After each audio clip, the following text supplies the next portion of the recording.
लोग आए हैं पूरे परिवार के साथ, बच्चों के साथ, महिलाओं के साथ, अपने सारे सामान के साथ। अब ये यहाँ पर झुग्गियाँ बनाएंगे, लेकिन ये झुग्गियाँ परमानेंट नहीं होंगी। 1-1.5 महीने की नहीं आती मैं जी। अपने त्योहारों पे दिवाली हमने काम करा और उसके बाद में चले जाते। हालांकि ये रेलवे की ज़मीन है और रेलवे की ज़मीन के ऊपर झुग्गियाँ बनाना अवैध है। दीवारों पे काम नहीं करते, मांग के खाते बाबू। जिस तरह से हमने अलग अलग जगहों पर आपको दिखाया है कि लोग आते हैं, परमानेंट झुग्गियाँ बनाते हैं और फिर जहाँ झुग्गी वहीं मकान की बात बोलकर मकान मांगने लगते हैं। ये लोग उनमें से बिल्कुल भी नहीं हैं। लोगों को घर से बेघर ना किया जाए, क्योंकि घर बनाने में बहुत समय लगता है और तोड़ने में 10 दिन लगते हैं।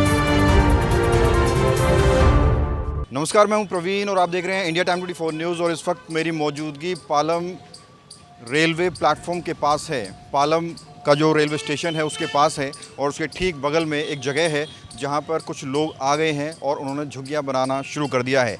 लेकिन अलग बात ये है कि इन लोगों की झुग्गियां परमानेंट नहीं हैं। ये लोग अपना त्योहारों पर आते हैं, अपना काम करते हैं और फिर निकल जाते हैं। एक बार कैमरामैन से कहूँगा कि किस तरह से ये लोग आए हैं पूरे परिवार के साथ, बच्चों के साथ, महिलाओं के साथ, अपने सारे सामान के साथ। अब ये यहाँ पर झुग्गियाँ बनाएंगे, लेकिन ये झुग्गियाँ परमानेंट नहीं होंगी और 5 महीने के लिए, 6 महीने के लिए ये यहाँ पर त्योहारों पर काम करेंगे और उसके बाद वापस चले जाएंगे।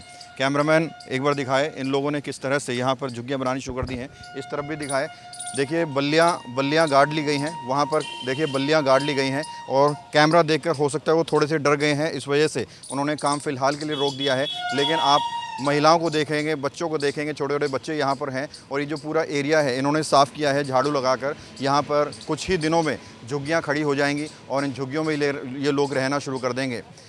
हालांकि ये रेलवे की ज़मीन है और रेलवे की ज़मीन के ऊपर झुग्गियाँ बनाना अवैध है। लेकिन आपको बता दें कि ये लोग प्रवासी लोग हैं, ये खाने कमाने के लिए यहाँ पर आते हैं और उसके बाद वापस चले जाते हैं। त्योहारों पर ही आते हैं ये लोग, त्योहारों पे ही आते हैं। यहाँ त्योहारों पे आते हैं जी, त्योहारों पे आके फिर चले जाते हैं। कितने महीने के लिए लगभग रहते हैं? 1-1.5 महीने की नहीं आती मैं जी। अपने त्योहारों पे दिवाली हमने काम करा और उसके बाद में चले जाते हैं। कितनी संख्या में लोग आते हैं? ये होंगे 20-30 आदमी, 20-30 आदमी। और ऊपर आओ। क्या नाम है आपका? शंकर है। हम तो झोपड़ी उपड़ी नहीं डालते बाबू, वैसे पड़ा रहते हैं। आप लोग त्योहारों के लिए आते हैं? हाँ, त्योहारों के लिए आते हैं। वो अभी 2 महीने 1.5 महीने रुक के जाते बाबू हम तो। क्या क्या काम करते अंटर मारने वाला हम तो। हैं? कहाँ से आते हैं आप? कर्नाटक वाले। कर्नाटक से आते हैं। क्या कुछ काम करते हैं यहाँ त्योहारों पर? त्योहारों पे काम नहीं करते, मांग के खाते बाबू। हाँ? मांग के खाते। अंटर नहीं बजाता हाँ हाँ। और ढोलक बजा के। अच्छा। तो कितने महीने के लिए आप लोग यहाँ बसते हैं? ये 1-1.5 महीने रुक के जाते बाबू, फिर चले जाते हैं वापस? फिर गाँव जाते हैं। चले जाते हैं। कितने परिवार आए हैं? आया अभी 4-5 डेरे आने वाले हैं। अच्छा, 4-5 और आने वाले हैं। हाँ। टोटल कितना परिवार रहेगा इधर? यहाँ पे 50-60 आदमी रहते 50-60 बच्चे। आदमी रहेंगे। तो ये आप देख सकते हैं, ये वो लोग हैं जो परमानेंट झुग्गियाँ नहीं बनाते। जिस तरह से हमने अलग अलग जगहों पर आपको दिखाया है कि लोग आते हैं, परमानेंट झुग्गियाँ बनाते हैं और फिर जहाँ झुग्गी वहीं मकान की बात बोलकर मकान मांगने लगते हैं। ये लोग उनमें से बिल्कुल भी नहीं हैं। ये कर्नाटका से आते हैं कई सारे परिवार, यहीं पर झुग्गियाँ बनाते हैं, यहीं पर रहते हैं और त्योहारों के बाद ये वापस चले जाते हैं। आप भी कर्नाटका से ही आए हैं? हाँ, कर्नाटक से। हर साल आते हैं? क्या नहीं बनाते हैं? हाँ, मेरे को मालूम है कि हर साल आते हैं आप। हर साल आता है। क्या काम करते हैं? मांगने वाला है। अच्छा, मांगने का काम करते हैं त्योहारों पर? हाँ, अच्छा। तो कितने दिनों तक यहाँ पर झुग्गी बना कर रहेगा? दिवाली तक। दिवाली के बाद वापस चले जाएंगे? हाँ, वापिस चल। अच्छा, कितना परिवार आया है, कितने लोग हैं? और आता है। पूरा भर जाएगा ये? हाँ, नहीं, एक आता है, एक नहीं आता। अच्छा। अब आप यहाँ पे सफाई कर दी है आपने, अब झुग्गियाँ बनाकर रहने लगेंगे? नहीं, झुग्गियाँ नहीं बनाते, ऐसे रहते हैं। तो बारिश आएगा, मच्छर खाएगा फिर क्या?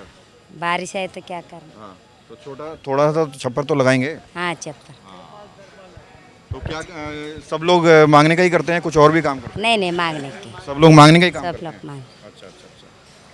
तो ये मालूम है ना, ये रेलवे का ज़मीन है। रेलवे का। रेलवे का ज़मीन है ना ये। हाँ, मालूम। तो आप देखिए, ये लोग अभी कुछ संख्या में पहुंचे हैं अपने परिवार के साथ, बच्चों के साथ। अब धीरे धीरे और लोग आएंगे और यहाँ पूरे में झुग्गियाँ बन जाएंगी। लेकिन ये झुग्गियाँ आपको बता दें कि परमानेंट नहीं है। ये त्योहारों पर आते हैं, पेंटिंग का काम करते हैं, मांगने का काम करते हैं, अलग अलग काम करते हैं और त्योहारों के बाद ये वापस अपने राज्य निकल जाते हैं, कर्नाटका। अब ये साफ़ सफाई कर रहे हैं, देखिए झाड़ू इस महिला के हाथ में है। अब ये शुरुआत है अपनी झुग्गियाँ बनाने की। हाँ, गंदगी नहीं करता है, बिल्कुल गंदगी नहीं करता। नहीं। अच्छा। तो बच्चे भी साथ आए हैं आपके। हाँ बच्चे बच्चे सब। तो सरकार तो झुग्गी हटा रही है, क्या कहेंगे सरकार को? झुग्गी नहीं बनाते हम, ऐसे ही रहते हैं। बारिश रहे तो किधर भी रहते हैं। दिवाली तक रहेंगे? हाँ दिवाली तक। सारे लोग मांगने का काम करते हाँ सारे लोग। हैं। वो तो कह रहे हैं कुछ और काम करते हैं। हम ना यही काम। मांगने का ही करते हाँ यही काम अंटर हैं। मांगने का काम तो अपने वहाँ भी कर सकते हैं, कर्नाटक में। वहाँ तो क्या मिलता बाबूजी, हर साल आते जाते हम तो। वहाँ चलता नहीं है मांगने का। वहाँ भी चलता, वहाँ भी जवारी वो मिलता। बारिश है उधर तो ज़्यादा बारिश हो रहा है। बारिश है उधर। ज़्यादा बारिश आता है तो 5 महीने के 4-5 महीने आप रहेंगे? नहीं 4-5 महीने नहीं, अभी तो दिवाली 2-2.5 महीना होगा, दिवाली करके जाएगा गाँव। तो मांगने का काम मतलब अलग अलग लोकेशन पे चलता है, अलग अलग जगहों पर? हाँ अलग अलग घेरे पे जाते हैं मोले में। सबका ड्यूटी लग जाता है अलग अलग? हाँ बच्चों का भी ड्यूटी लगाते हैं? नहीं बच्चे वैसे छू पाते, स्कूल छुट्टी करके आए बच्चे लोग। तो आपके साथ तो मदद करेंगे बच्चे? हाँ साथ में आएगा। मांगने का ही काम करेंगे ये भी? नहीं स्कूल जाते गांव में, लेकिन छुट्टी करके लेकर छुट्टी करवा के आए घर पे मांगने का ही करते। तो आपको बता दें कि ये लोग 4-5 महीनों के लिए यहाँ पर आते हैं। यहाँ देखिए अब साफ़ सफाई इन्होंने की है, अब छोटी छोटी झुग्गियाँ ये लोग बनाएंगे और भी लोग आएंगे और बड़ी संख्या में आपको यहाँ आने वाले दिनों में झुग्गियाँ नज़र आएंगी रेलवे की ज़मीन के ऊपर। इन्होंने पूरा झाड़ू लगा दिया है, सज्जो सामान के साथ ये लोग पहुँचे हैं और वहाँ पर तो बल्लियाँ भी गाड़ दी गई हैं। लेकिन सवाल ये है कि ये लोग यहाँ हर बार त्योहारों पर आते हैं, खाने कमाने के लिए आते हैं। हालांकि मैंने इससे पूछा, ये कह रहे हैं कि सब लोग मांगने का काम करते हैं, मांगने के लिए यहाँ आते हैं। सवाल यही है कि रेलवे की ज़मीन पर झुग्गियाँ क्यों बनाई जाती हैं? क्या रेलवे इसको लेकर अलर्ट नहीं है? ये एक बड़ा सवाल है। भगत चंद्रा हॉस्पिटल विश्व की सभी आधुनिक और बुनियादी सुविधाओं से परिपूर्ण एक world class multi speciality hospital Mahavir enclave Palam डावडी रोड पर स्थित साउथ वेस्ट दिल्ली का एकमात्र मल्टी स्पेशलिटी हॉस्पिटल, जहां 24 घंटे आपकी सेवा में उपलब्ध हैं वेल क्वालिफाइड डॉक्टर्स और हेल्पिंग स्टाफ। डॉक्टर CM भगत द्वारा स्थापित भगत चंद्रा। झुग्गी झोपड़ियों पर लगातार आप लोग बातचीत करते थे, लेकिन अब कह दिया है रेखा गुप्ता ने कि कोई झुग्गी नहीं टूटेगी, जब मकान मिलेंगे तभी टूटेंगे। आप देखिए, जब 10 साल माननीय अरविंद केजरीवाल जी दिल्ली में रहे, उन्होंने एक भी झुग्गी नहीं टूटने दी। उन्होंने लोगों को बसाने का काम किया है और बीजेपी सरकार ने आते ही झुग्गी तोड़ने का काम किया है। पालम गांव से आप हैं, चुनाव भी लड़ चुके हैं, अब जो विधायक हैं वो काम कर रहे हैं आपकी उम्मीदों के मुताबिक? आप देखिए, जो हमारे पालम के वर्तमान जो विधायक हैं, आप मेरे घर के बाहर ही चल के देख लीजिए कि कितना कितना पानी भरा हुआ है। काफ़ी लोगों ने बोला भी कि भाई रोड को बनवा दो, लेकिन इनकी तरफ अभी रोडों की तरफ ध्यान नहीं है, खाली रोड तोड़ दिए हैं, अभी बनाने का कोई काम शुरू नहीं हुआ। तो नारियल फोड़ा था, विदुर जी आए थे। हाँ, तो आप बताइए, बीजेपी खाली नारियल फोड़ती है, काम नहीं करती। अरविंद केजरीवाल जी नारियल नहीं फोड़ते और काम करते हैं। उनका कहना है समय लगता है काम में।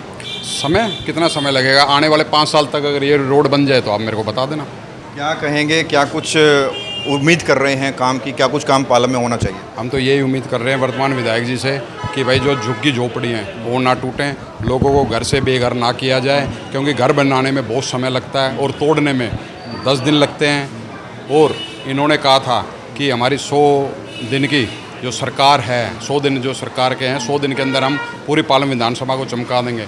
मेरे को तो हालात लग नहीं रहे अभी 100 दिन हो या 1000 दिन हो, काम होने वाला नहीं है। जैसे काम चल रहा है ढीला, वैसे ही काम चलेगा। और मैं तो उनसे वर्तमान विधायक जी से यही कहूँगा कि वर्तमान विधायक जी जो रोड जो हमारे यहाँ पर तोड़ दिया है, पालम गोल चक्कर से ले चौक तक, इसको थोड़ा जल्दी से स्पीड कार्य करवा दें तो उनका बहुत बहुत मैं धन्यवाद करूँगा। क्योंकि यहाँ से काफ़ी जनता, काफ़ी पब्लिक निकलती है, तो हम देखते हैं कभी स्कूटर गिर रहा है, कभी मोटरसाइकिल गिर रही है। एक दिन तो ई-रिक्शा ही गिर गई। और अब हमें ये लगने लग गया है कि पालम मंगलापुरी चौक के नीचे इतना पानी भरा हुआ था 3 दिन पहले, तो मुझे लगता है लोग अब थोड़े दिनों में कहने वाले हैं कि जो भाई स्कूटर मोटरसाइकिल कार को छोड़ो, आप हमारे लिए बोट मंगवा दो, नाव मंगवा दो, हम नाव में बैठ के चलेंगे। बुलडोजर एक्शन अगर एक समान रूप से अगर गलियों में या अपने रोड में जो या इंक्रोचमेंट को साफ करें, उसके लिए हो तो बहुत अच्छी बात है। लेकिन यहाँ पे मेरे को सुनने में आया है कि कुछ पिक एंड चूज है, कोई कहीं छोड़ रहे हैं, कहीं तोड़ रहे हैं, तो वो सब चीज़ें नहीं होनी चाहिए। एक समान रूप से अगर इंक्रोचमेंट है तो उसको क्लियर करना चाहिए, सो दैट कि ये हमारी दिल्ली साफ सुथरी नजर आए।